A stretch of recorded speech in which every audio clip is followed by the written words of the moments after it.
असल्यानं जरांगे संतापले. तपासणी करण्यासाठी आलेल्या डॉक्टरांना निलंबित करा अशी मागणी जरांगेंनी थेट आरोग्यमंत्री प्रकाश आंबेडकर यांच्याकडे केली.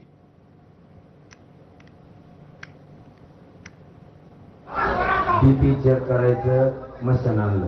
बीपी चेक करायच्या मशीनला चिरकळ्या बांधलेल्या. ती मावशी येणे हवा भरी ती आणि त्यात हवाच बसताना काय कामाचे रे तुम्ही? डॉक्टर मुंबईचे, आम्ही गोरगरीब महाराष्ट्रातून मुंबईत येतो दवाखान्यात. तुमची जर अशी सुविधा असेल तर तुमच्यामुळे मरतील लोक आमचे, उलट खेड्याचे लोक मरत नाहीत. त्यांच्याकडे चाचण्याच नाही, बीपी चेक करायचं व्यवस्थित नाही, शुगर चेक करायचं व्यवस्थित नाही. कसे लोक जगतात रे, नुसतं ते मोठे पण आहे. मुंबईला दवाखान्यात चला, कशाला मुंबई